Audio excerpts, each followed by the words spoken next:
Katherine, congratulations on one of the all-time great international careers. 19 years, 267 caps for England, 335 wickets. But why have you made the decision to end it now? Because I'm an old hag. No, many reasons. It's definitely the right time, and I'm definitely happy with the decision I've made. Reasons that's been like the hardest bit to work out over the last couple of years. I feel like I've been thinking about it forever, because not so much from a love perspective, but from a like body perspective, and am I still giving the best I can for England? Because that's always the question. Can someone else do what I'm doing better? Am I letting the team down? Stuff like that. My ambition was always to go out on top. I wanted to still be at the top of my game, not having comments of, oh, she's slowing down, she can't keep up with the kids, she should stop, things like that. But I feel like I've done that justice. If I've been completely focused and stuff, I've given it, everything I've got, as I always have. But I think for me, my mind slipped in the last sort of six to 8 months, where I have felt like I haven't been able to give 100% of myself without knowing that I wasn't. So like the stuff that I do outside of cricket has just completely taken over, and my mind and my focus, if you like, of what I want to do with my life now, because I'm not a teenager who's a keen bean and wants to get stuck in and can't wait for the next tour. I'm not there anymore. So I didn't feel like it was giving it justice to not be 100% committed and there, because I do believe if I tried as hard as I possibly could, had my mind solely focused on this, got lean and fit, and worked on my skills for actually what would be longer than anybody got to work on them for this build-up, that I would still be the best bowler we had. And I like knowing that, and I believe that, but I just can't commit to that. I just can't do it. And this role deserves somebody who can do that and can commit to that. So I also don't want to become a version of myself that I'm not. I don't want to be this person who's in these games where their thought process is different to how it has been the last 20 years and how it can affect me emotionally and make me become a version of me that I'm not. So yeah, it's definitely right. I've thought about it an absolute ton, and there's neither a right or a wrong answer, but this is the one that I'm most comfortable with. So here I am. You said you thought about it a lot, actually, over a number of months. Yeah. But when did you actually make the decision? When I was in Hong Kong, to be honest. I was in Hong Kong with Fairbrae, and that was, a really great experience. But I've very much started to do things sort of half-heartedly. So like practicing, like barely, just sort of rocking up and trying to take nothing seriously. And to be honest, I liked that version, not really caring and not putting too much on myself. It was nice to just be able to almost play a bit within myself, and and then I started reflecting on whether I could go back the other way then from that. Can I now, turn this up a ton leading up to the Ashes? And I spoke with Nat about it every single day for hours. And every time I brought it up, she would smile because it was driving her up the wall. And from that point, when I clocked the look in her eye one of the mornings, I knew she just wanted me to make a decision because she knew it was torturing me. Because I'm not a quitter. I think that's the one thing that's held me back making a decision either way, is that it feels like I'm quitting. It feels like I'm letting someone down, that's just so the opposite of me. And so when I started thinking of it as I'm not quitting something, I'm not letting anyone down, and I'm just making a decision for me and my happiness, that became easier. So it's actually a decision that you've come to relatively recently, because Fairbrake's only finished a couple of weeks ago. How much of a pull was one last crack at the Aussies? Oh, like so hard, because I absolutely love the Ashes series. I love it more than anything. Like You can't explain it and you can't replicate it. Like, it's just one of those things. And when you're right in the heat of it, it's bloody great. And as a fan, it will be too, 100%. Every time I watch the men, like, it's just great. Even when we're losing, it's great. Like, yeah, that little carrot was dangled in the West Indies, and because I had said to Nat last year that the World Cup would be my last one, and John Lewis actually threw my mind forward to those 3 T20s in the Ashes, and I seriously thought, why not? How good would that be? And I couldn't see why I wouldn't, knowing that I would have 100 after that. So it would be like being able to keep going. Do you know what I mean? But yeah, all those things in between have happened. But that was definitely so hard to let go. Yeah. We've spoke about you retiring before, actually. And you said to me that the way that the other Claire Taylor retired, I think you said she just got up on a chair in the team room, said that was it, and she walked off into the sunset. And now this is similar to what you're doing, because you haven't said, right, this is my last England match. You've played your last England match, and now you're not going to play again. So you have done something similar. You didn't tell anyone that you weren't going to play for England ever again. You're doing it. Yeah, and I didn't even tell Natalie. It is a surprise to her too. Obviously, she was the first to know, but I think she had in her head that I was definitely going to this Ashes series. It was basically like it would have been so nice just to say to everyone, these 3 T20s, I'm going to do them. I'm going to finish at Lord's, at home, the best venue in England, in an Ashes series. Amazing.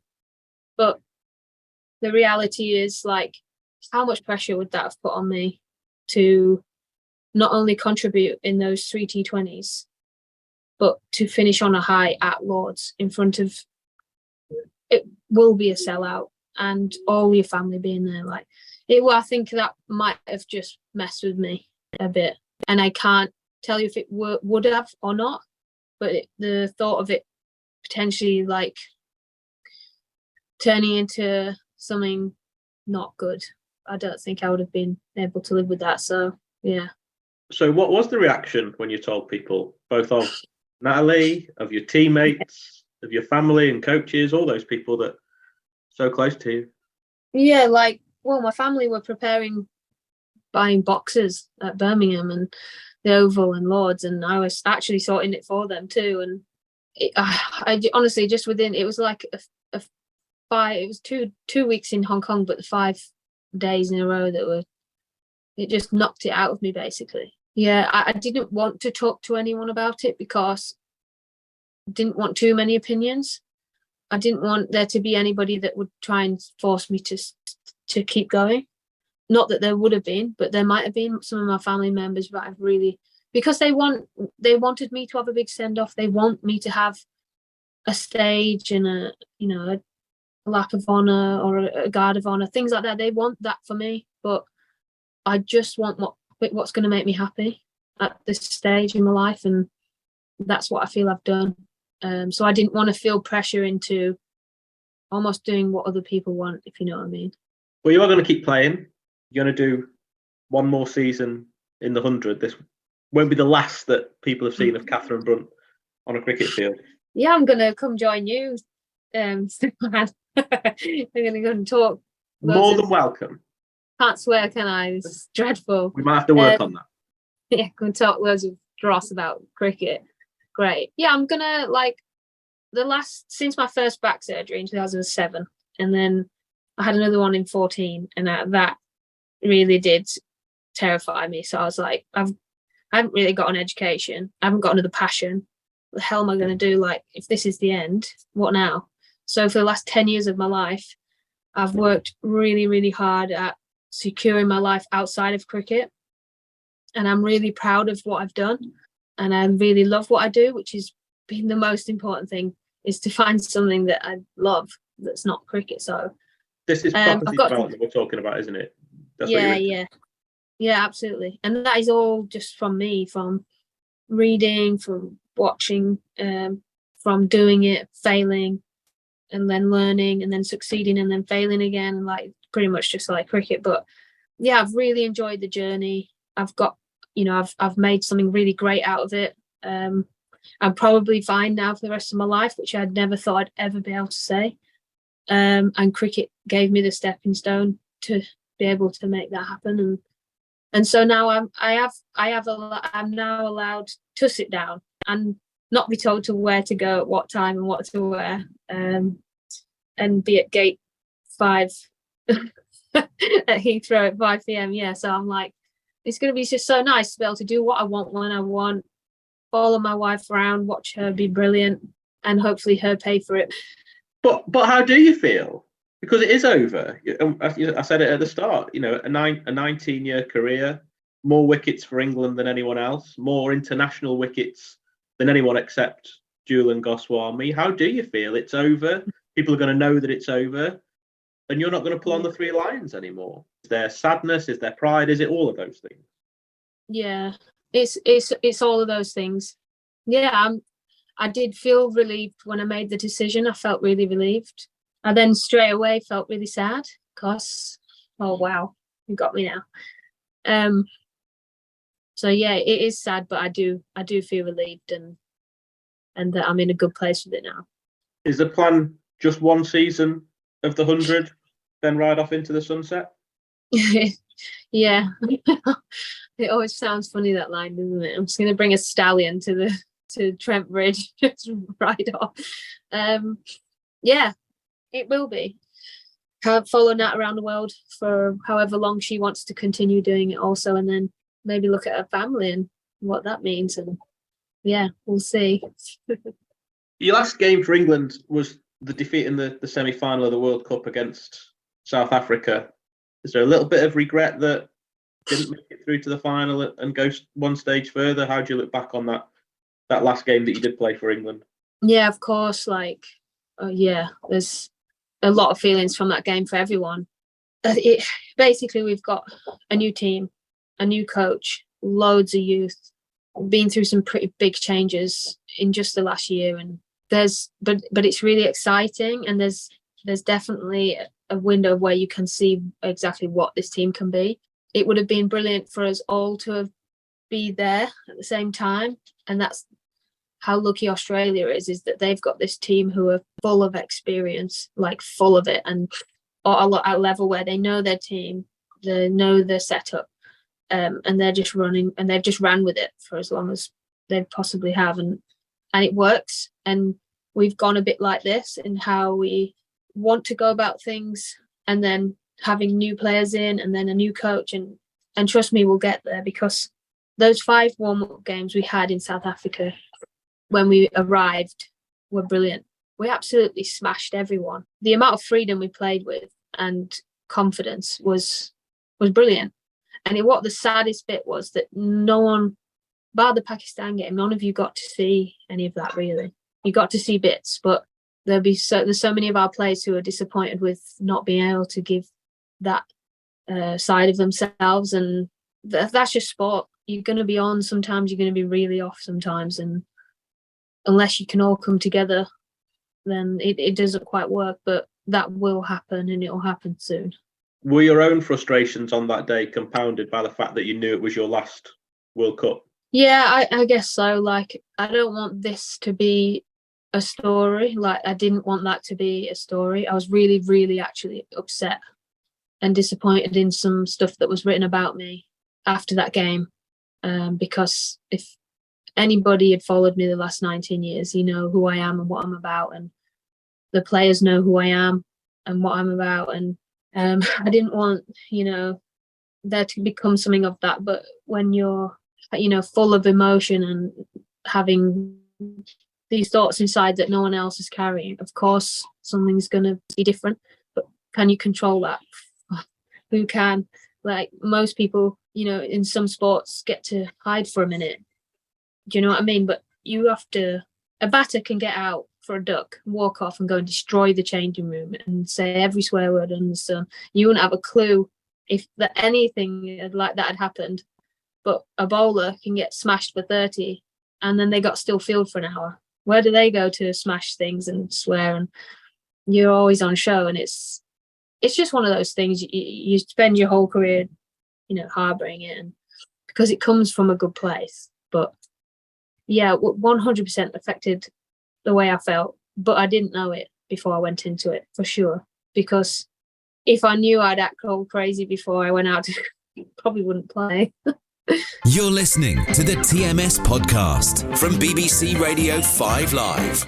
Still to come, we'll go through Katherine's achievements, discuss what she thinks the future holds for the women's game, and how her career and life could have been so different if she decided to go to a music festival. That's all after this. BBC 5 Live. I'm Mikel Antonio. I'm Callum Wilson, and this is the Footballers Football Podcast. We'll be discussing transfers, injuries, goals. Oh, no. It'll be me talking about the goals. We'll be joined by football fanatic Ricky Hayward Williams. This is the only place where you can hear what top professional players think about all things Premier League. Hold on, my agent's called me. This could be important. Hello.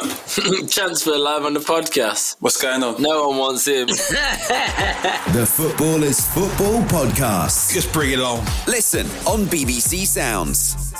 The TMS Podcast from BBC Radio 5 Live. 335 is more wickets than anyone has taken for England across all formats. Only Julian Goswami has taken more in international cricket. 3 Ashes wins, 2 50-over World Cup wins, 1 T20 World Cup win. How do you reflect on all of that? How does it make you feel when I say those things that you've achieved? When you hear them like listed off, you realise you've done it all. Like you achieved it all. But yeah, I really just love taking part in them. Winning them was brilliant. Don't get me wrong, but it's the journey. Like the journey I've had has been like so good. The people I've met, like the memories I've made, like some of these girls will never get to make some of the memories that I've made. Like, and it's like giving me so much. Like it's giving me best friends for life, a wife, a roof over my head, and there's still things to come.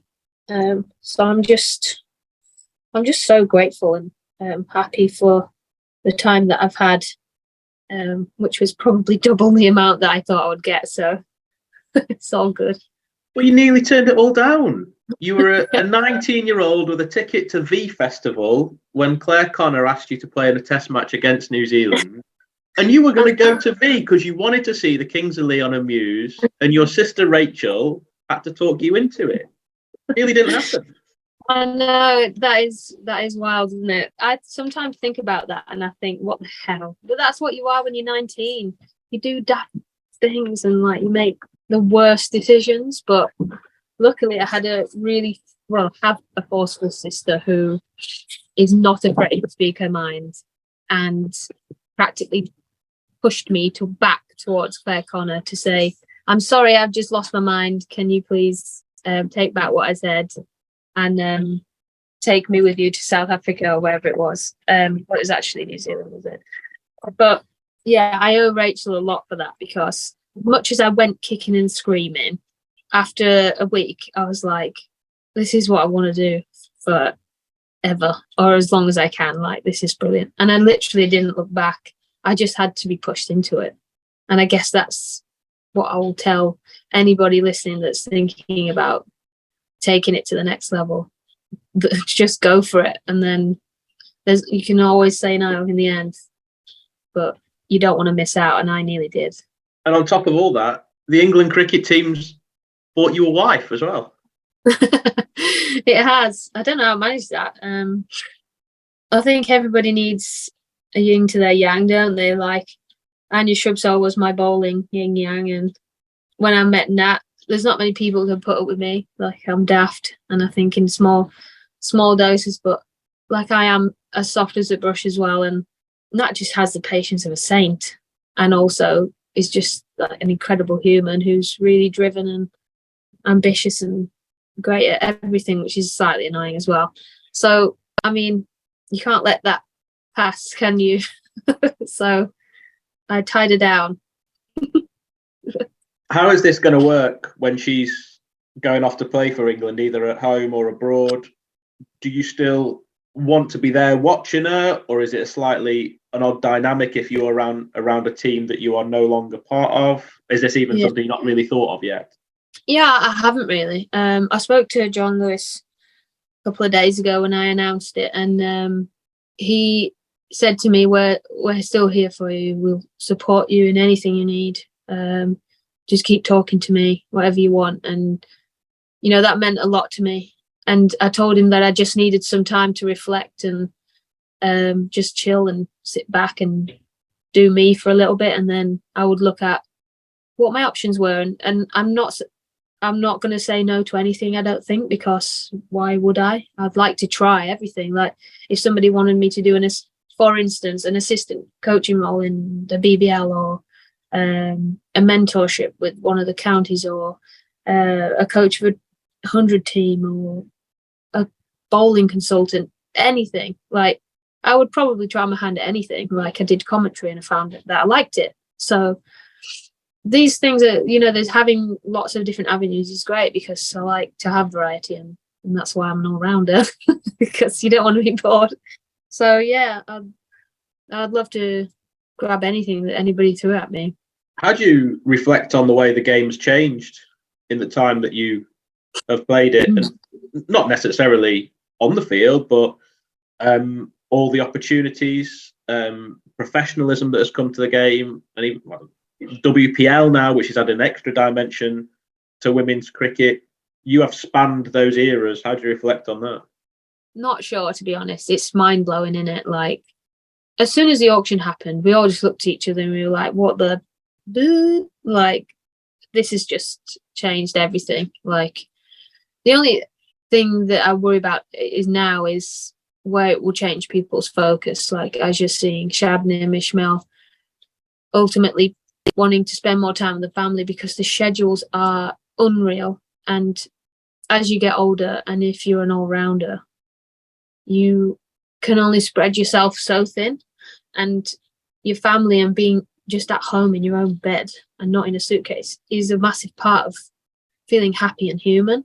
So some things have got to give, and some people are saying goodbye to international cricket to just have the right mental capacity to be able to play those franchise stuff, because they are nicely separated and you can pick and choose if you're, you know, a good player. So basically that's now, isn't it? And people will chase money.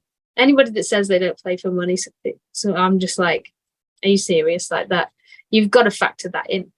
Like, look at the, you know, economy and the cost of living. You've always got to constantly think ahead. Like, I've got this till I'm 30 odd. Like, what about the rest of my life? What am I going to do then? Like, so yeah, money is going to change some stuff. It's going to change the way people think, play, spread their time, and that's important. And that's I think for me the biggest difference, but also the biggest worry. And that's what I was going to ask. Worry is the word actually I was going to ask you about. Do you worry about international cricket, that the big three, England, Australia and India, will be able to stay strong because they can pay their players and compete with those franchise leagues, but maybe some of the other international teams won't be able to stay as strong? We've seen it with South Africa and a little bit with the West Indies. Countries that were really becoming a force in the women's game might now no longer be able to do that because their players are seeing a different way of life, a different way of earning their money in franchise cricket. Do you think there might even, you know, is there going to be another Katherine Brunt who plays for international cricket for as long as you have? Well, I hope so.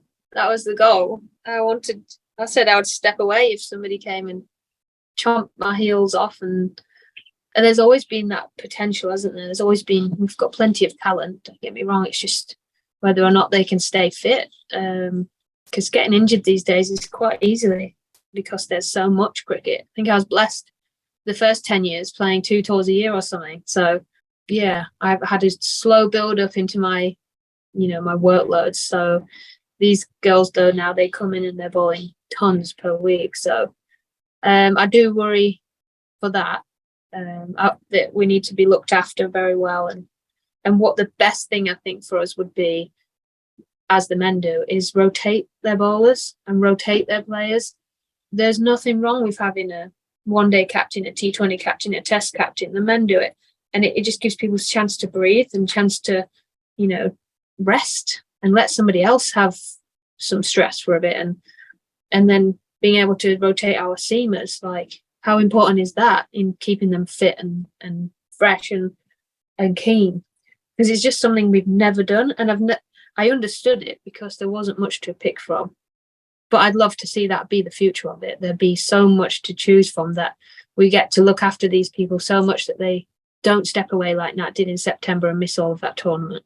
You want to be able to say, come in for 2 one-dayers and 2 T20s, but you can go home between that, for instance.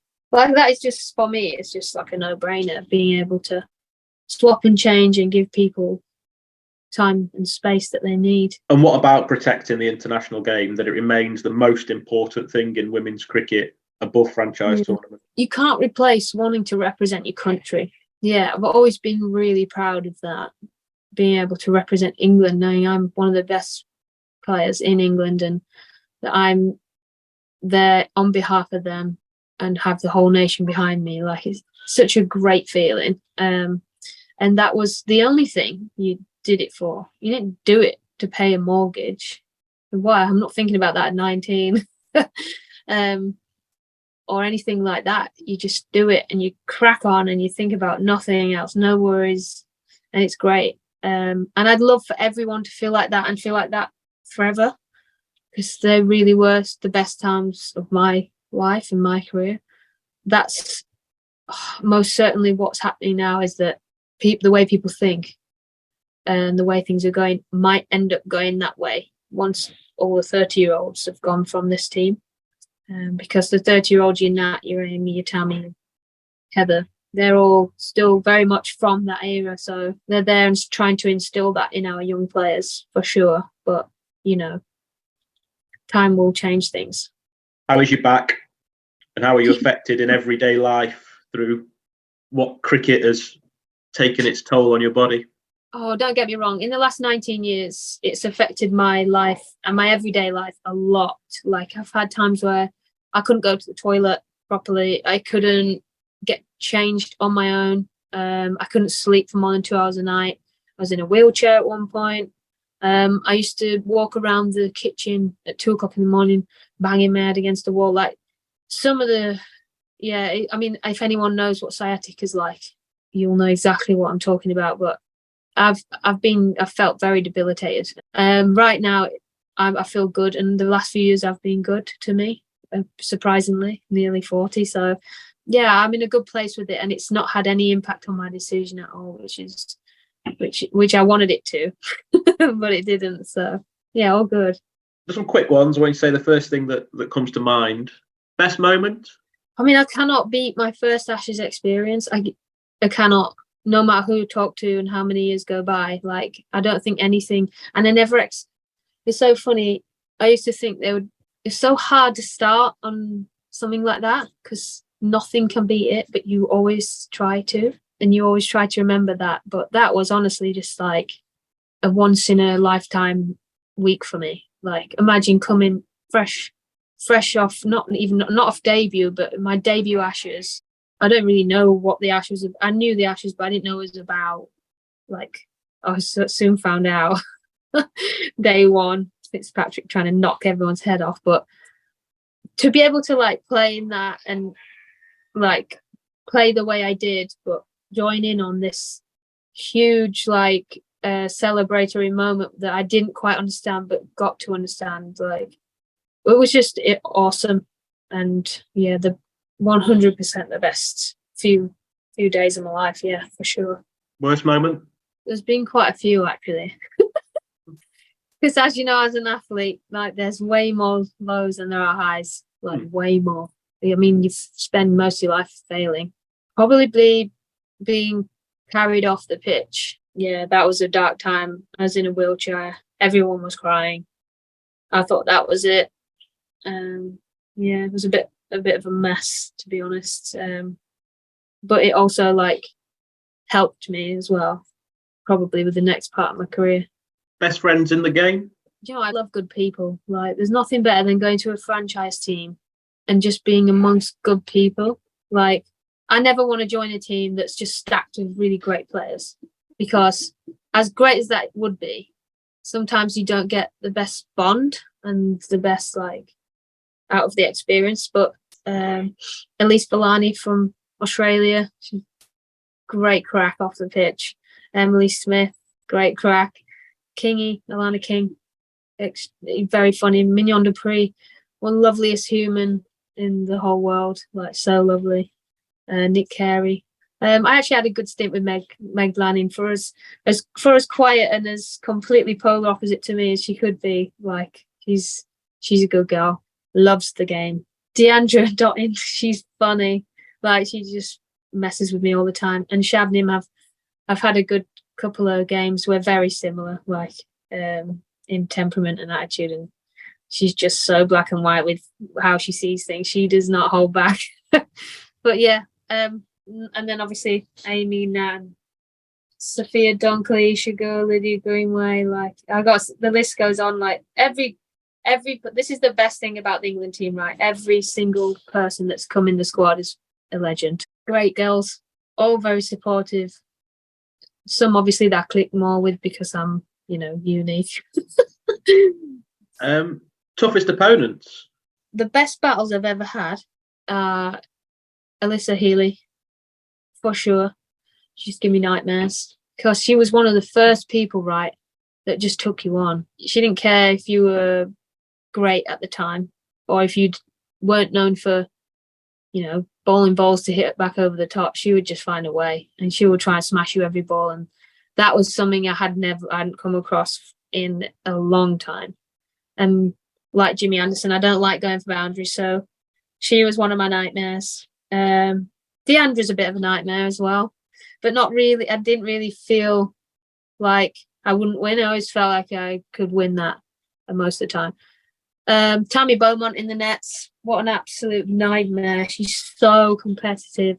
We would have big slag matches in the in the nets, shouting at each other. But other than that, honestly, I don't feel like anybody really got the better of me mentally, Yeah. Other than that, I think just Susie Bates, just the sheer awkwardness of not knowing what she's going to do next. And what will you miss the most about playing for England? I will miss the feeling where I turn into the Hulk. That's not a thing, by the way. It's just my best way of describing it, right? So during a game, where you've got to find something from somewhere, you've got to find this inner beast, because as we know it, 50 over games, they're 6 hours long, right? You got to keep yourself, the first 20 minutes are there because you can't help but just run on adrenaline, but that teeters out. And then test matches, well, that's multiple days, multiple naps, multiple overs. You got to find stuff from somewhere. And the moment where you can flip the switch and become this animal who's just charging in, and all they're seeing is just trying to cause carnage. When I have those moments, it's the best feeling ever. And I can't explain it. All I can do is say the last time I felt it was that Ashes Test match in Australia. How do you normally find it? What is the trigger usually? Is it someone coming at you? Do you have to have a row with a teammate? Do you have to have a row with yourself? What is that trigger for the Hulk to come out? Yeah, generally somebody taking me on, making which is their job, but I take offense to it. How dare you hit me for a boundary? And I just start chuntering to myself. I then go up 4 miles per hour. The crowd is a huge one for me, and I've never really had that. We never had in that test match, there were people singing songs. They'd made songs for us, and they were loud as.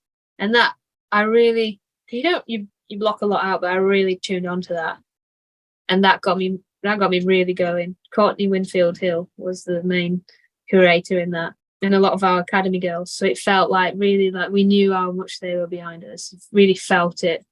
So big occasions, people getting behind you. If my family ever came to a game, which they didn't often come to ever, I would really want to impress them. So they were a good spark. But generally just a battle.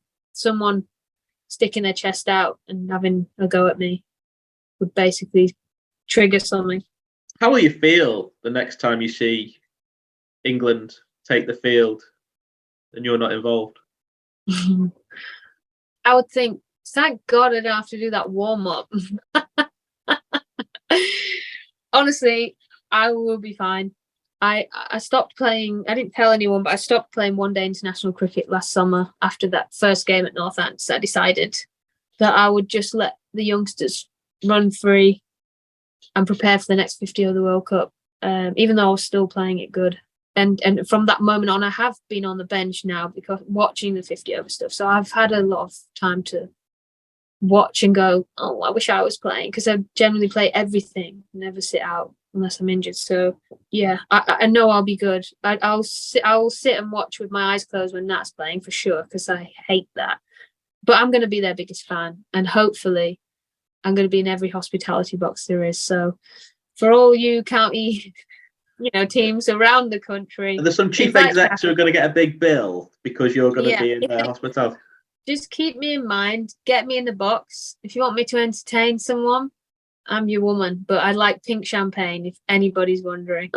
And what has it meant to you to be able to pull those 3 lions onto your chest for all these years? I can't tell you that, Stefan. Honestly, I can't. It's why I've spent too long thinking about the end, because I never wanted it to end. It's a lot of things. It's saved my life for sure, and it's created me an amazing life that I can only have dreamed of, both then and now. Yeah, I love it. It's such a special sport. It's an art. It's a life lesson.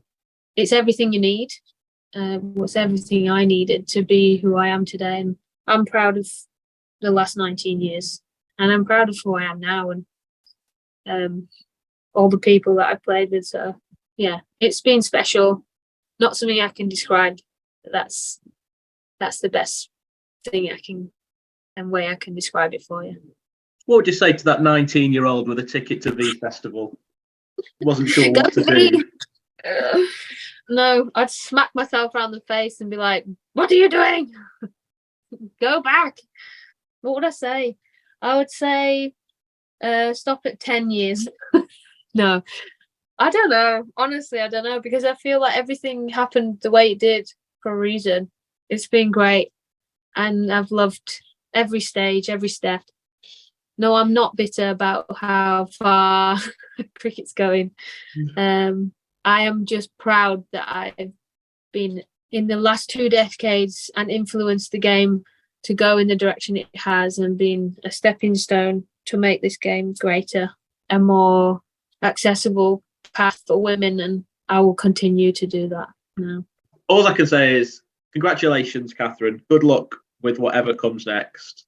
And obviously we are going to see you playing in the 100 later on this summer. I think we're going to see lots of you around the cricket matches as well. You are. Hopefully in a, what's the word, with decorum. Or lack of.